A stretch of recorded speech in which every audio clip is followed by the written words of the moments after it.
Hey guys, welcome to video number 30. We're going to continue our discussion of the common emitter amplifier, and today we're going to look at the effects of emitter feedback.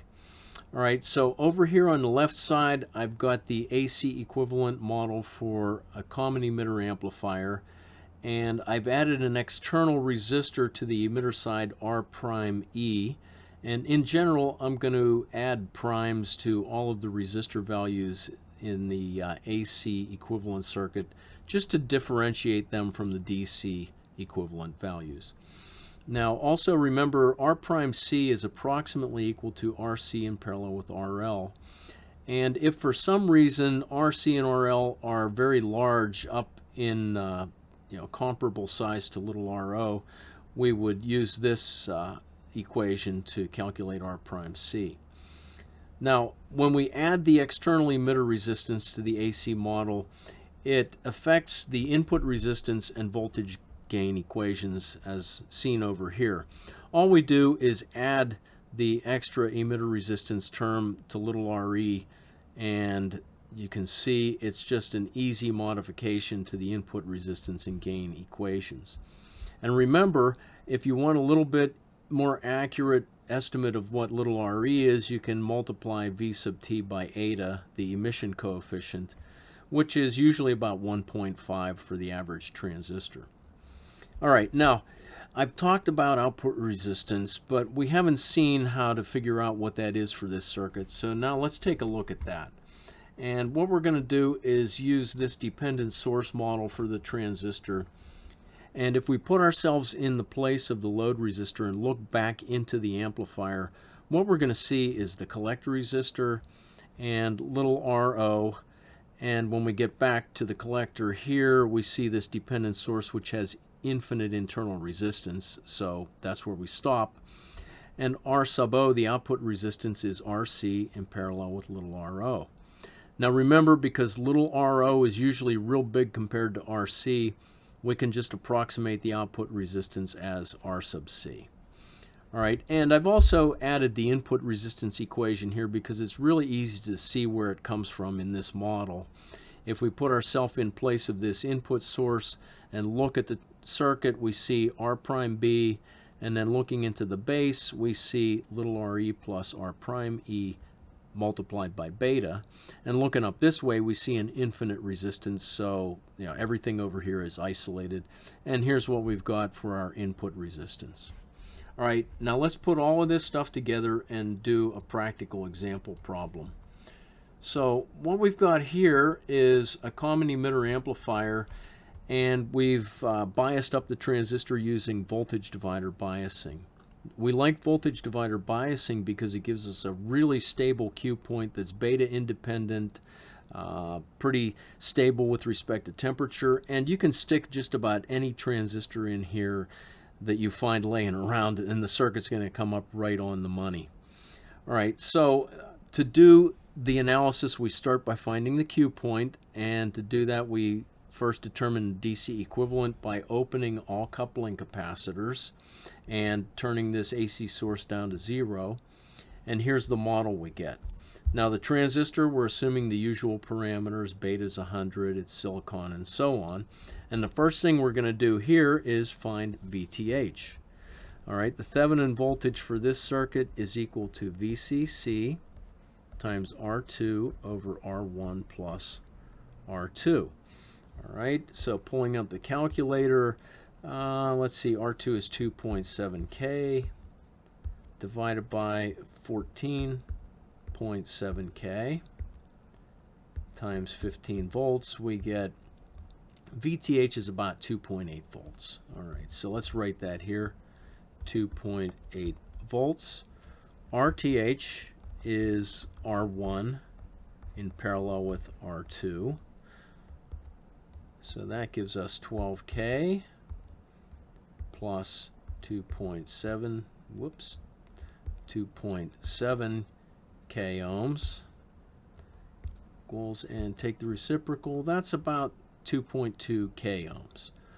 Alright, so RTH is 2.2 K ohms. Now we can find ICQ. ICQ equals VTH minus VBE divided by RTH over beta plus RE. All right, let's see. The numerator, VTH is 2.8 minus 0.7 is 2.1 volts. RTH, 2.2K divided by 100 is 22 plus 1,000, so our denominator is 1,022 ohms. And what does that give us? Let's see here. 2.1 divided by 1022 is pretty close to 2 milliamps. Let's just call it 2 milliamps and make life easy on ourselves. Okay, so this is about 2 milliamps. VCEQ is VCC minus ICQ times RC plus RE. All right, so we've got 15 volts minus 2 milliamps times 4,900. All right, let's see what that gives us. All right, 0.002 times 4,900 is 9.8 volts from 15. Gives us about 5.2 volts. Okay, so VCEQ is 5.2 volts. VCE cutoff, that's a gimme. It's just 15 volts. And lastly, for the DC part here, IC sat is VCC over RC plus RE, which is 15 volts divided by 4,900. Let's call that 3 milliamps, okay? So our collector saturation current is about 3 milliamps. Now, little RE, remember, is V sub T over ICQ. So that's 26 millivolts divided by 2 milliamps. So that's going to be 13 ohms. And little r sub O is the early voltage divided by ICQ. So that's going to be 100 volts divided by 2 milliamps, and that's 50 k ohms. So there's our DC analysis. Nothing surprising there. Everything looks pretty good. You know, it's relatively similar to all the stuff we've done before, and that's a good sign. All right, so now let's do our AC analysis. To do that, we're going to replace the capacitors with short circuits, and we're going to turn our power supply voltage down to 0, which makes this point an AC ground. All right, and taking those things into account, here's what we get for our AC equivalent. All right, R prime C was RC in parallel with RL. That was 3.9K in parallel with 2K, just to refresh my memory. All right, and let's find the input resistance. All right, Rin is equal to R prime B in parallel with beta times little re plus R prime E. All right, so we've got R prime B is 2.2K, the same as the Thevenin resistance, in parallel with 100 times little re was 13 plus 1,000 is 1013, and that gives us 2.2 k ohms in parallel with 100 times 1013, 101,300, 101.3 k, 101.3 k ohms. All right, now 101.3 k is so big compared to 2.2 k that we're just going to disregard this, and let's call our input resistance about 2.2 k ohms. All right, factoring that in is very insignificant. All right, our output resistance RO is approximately equal to RC, and that was 3.9 k ohms. All right, now our voltage gain is negative R prime C over little re plus external R prime E. All right, so negative R prime C is negative 1.3 k ohms, divided by, again, 1013 ohms, which gives us a voltage gain of 1300 divided by 1013. Holy cow, our voltage gain is only negative 1.3. Okay, approximately negative 1.3. That is very low. If you remember, the amplifier from our previous video had a voltage gain up somewhere around negative 80. So now we've got a voltage gain of negative 1.3. Not very good, but let's continue. The current gain is AV times Rin over RL. Okay, so that's negative 1.3 times 2.2 K divided by RL was 2K. And let's see what that gives us. Okay, 2.2 divided by 2 is 1.1 times 1.3. So we've got a current gain of, let's call it 1.4, all right? Negative 1.4. All right, so negative 1.4. If you remember, this amplifier is capable of current gain approaching beta. It's never going to be quite beta, but it would be nice if we could get somewhere up around 100, but 1.4 is what we've got here, not very good. And finally, our power gain is AV times AI, so that's 1.4, let me write there, 1.4 times 1.3. We've got a power gain of about 1.8. 1.8, not very good. If you remember, the last amplifier had a power gain up in the thousands, so this is really terrible. And what's happening is we've gone to a biasing arrangement that gave us a super stable Q point, and in the process we've traded off all of our gain. So was that a good trade-off? In this case, no, it really wasn't. But we can pick up our gain and not sacrifice the stability of the Q point by doing something called emitter bypassing, and that's what we're going to look at next. All right, so emitter bypassing is a way of making the external AC emitter resistance R'(E) smaller. All right, we can use full bypassing, where we just connect a capacitor across the emitter resistor, and it doesn't affect the DC values at all because it's an open circuit for DC. But in the AC equivalent model, it makes this node look like a ground point, and R'(E) is equal to 0 ohms. So that gives us all of our voltage gain back. All right, and it doesn't mess up our Q point stability because we still have this big RE value in the DC model. Now we can partially bypass if we want to sacrifice a little bit of voltage gain to get a little higher input resistance. All right, one method of partial bypass is just to put a resistor in series with the cap, and I'm calling that R sub X.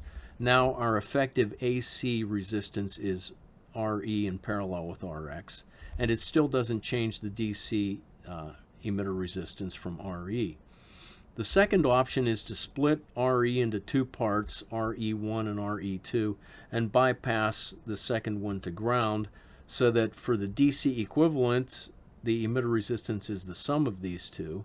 But for the AC equivalent, the emitter resistance R'(E) is simply RE1. All right, so we can use any of these three techniques to increase our voltage gain back to a higher level. So let's fully bypass the amplifier and analyze it again.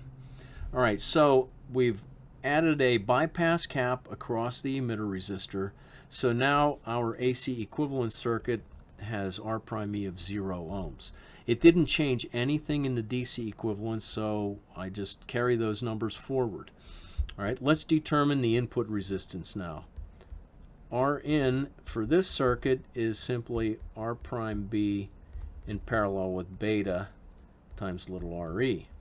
All right, so R prime B was again 2.2K. And beta times little re is 100 times 13, or 1300.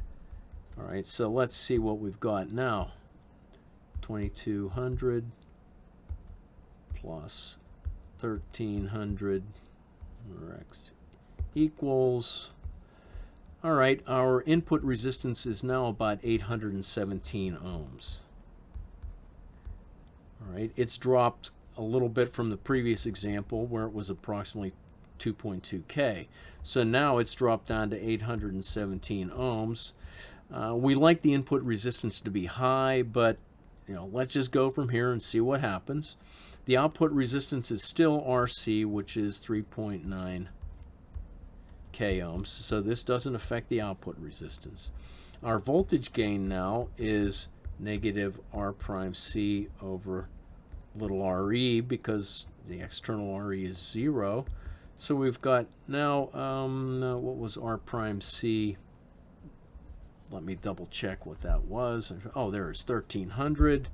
Negative 1300 divided by 13 is 100. All right, so we've brought our voltage gain up to negative 100. That's quite an improvement. All right, our input current gain, let's see, I'll do that up here. A sub I equals AV times Rn over RL. So it's negative 100 times 817 divided by 2000.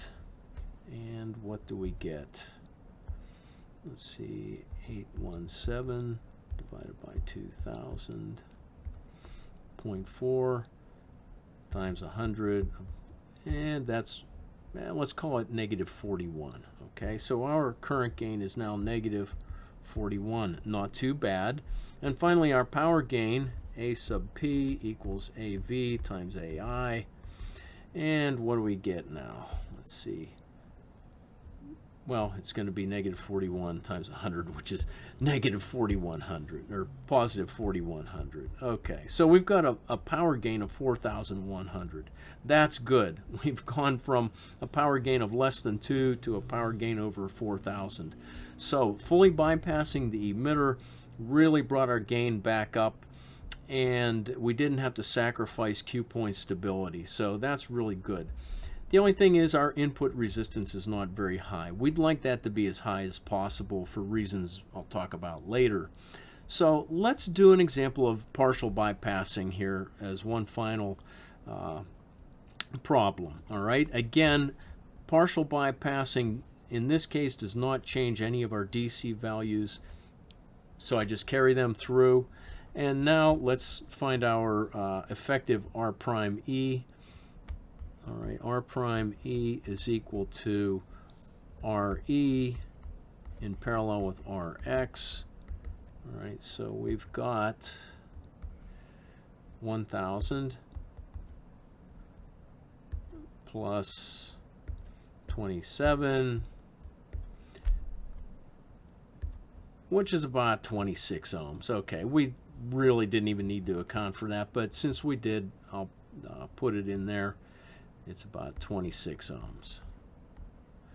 Okay, now let's find our input resistance. Rin equals R prime B in parallel with beta times little re plus external R prime E.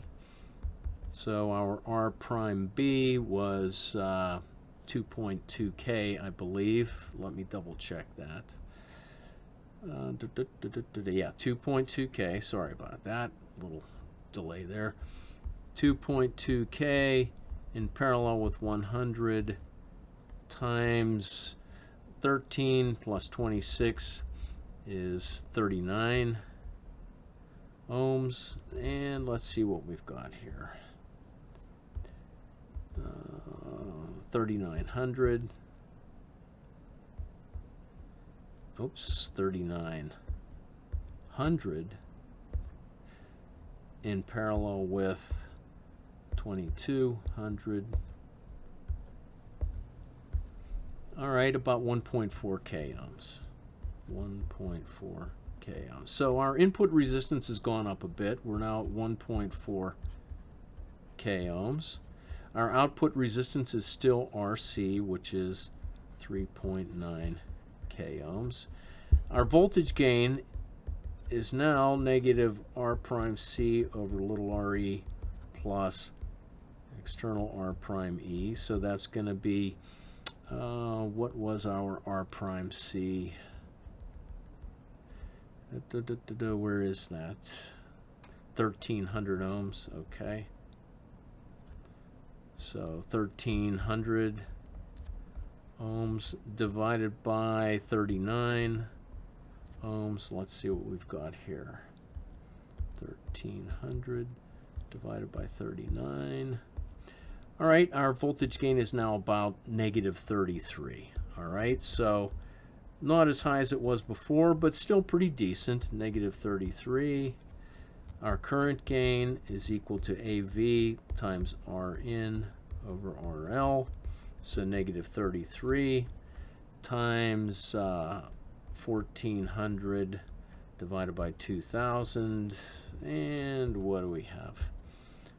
1400 divided by 2000 times 33.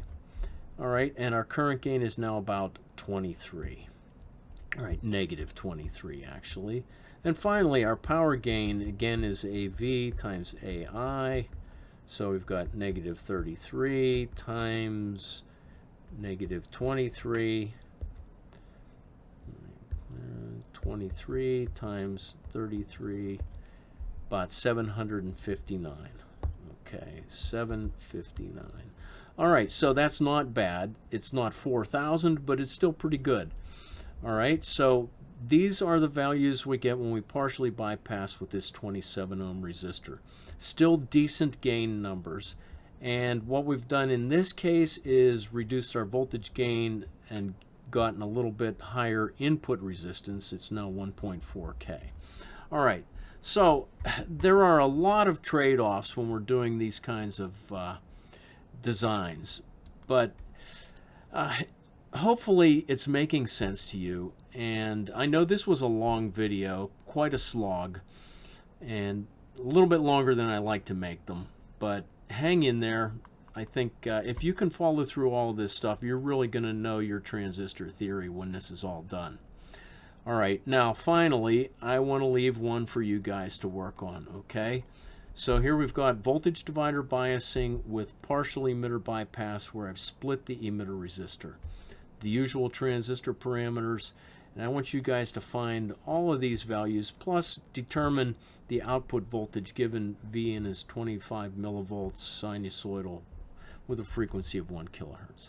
Okay, thanks for hanging in there with me. I know this was a slog, but hopefully the next one will go a little faster. All right, I'll see you next time.